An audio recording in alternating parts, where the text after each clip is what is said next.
Sure ah. Sure ah. Pangit na masipag or gwapo na tamad, sabi ni Masao Ramos.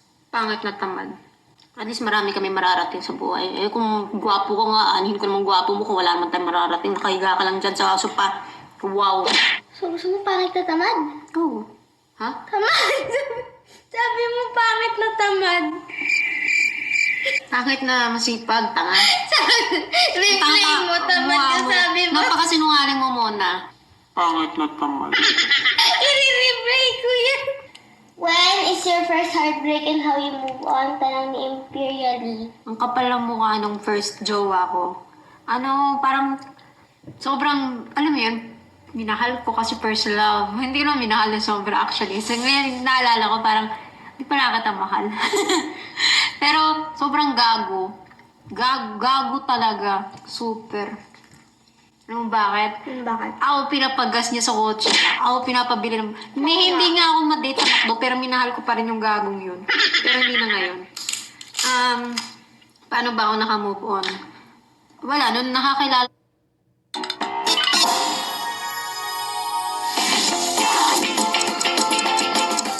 Nung nakakilala ko ng pangalawang boyfriend ko, nagago din.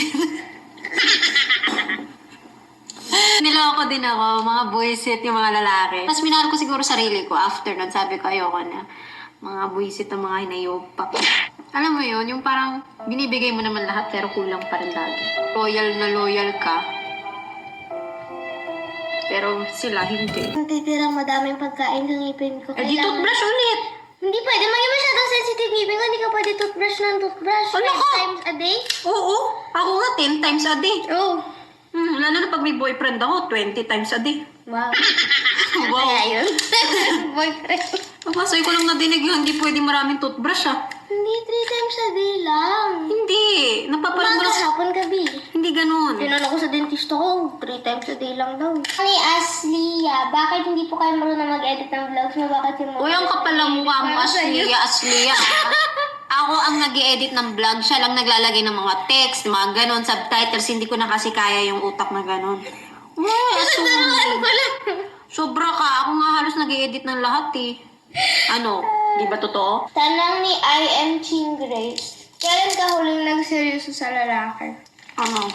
Nagseryoso talaga. Wow. Hala, parang 2 years ago. 2 years ago akong last nagka-boyfriend. Gaano ka po kalakas kumain? Tanong ni Manny Caronan. Malakas. Malakas. Siguro napapanood nyo kung paano kami kumain. Iniipon mo yung crab eh. Thank you so much. Nakikita ko may ipon siya para siya may bangko eh. Can you date a person that is not famous or celebrity? Tanong ni Godwin Davao. Ano ka ba? Mga boyfriend ko hindi nga famous eh. Oo naman. Wala naman sa yun. Nasa ugali at nasa tao yun. Sabi ni Tay_Ron. Kailan ang last na nasarapan ka? Ngayon. Sure ah. Sure ah. Pangit na masipag or gwapo na tamad, sabi ni Masao Ramos. Pangit na tamad. At least marami kami mararating sa buhay. Eh kung gwapo ko nga, anuhin ko naman gwapo mo kung wala naman tayong mararating. Nakahiga ka lang dyan sa sopa. Wow. So, gusto mo pangit na tamad? Oo. Ha? Tamad!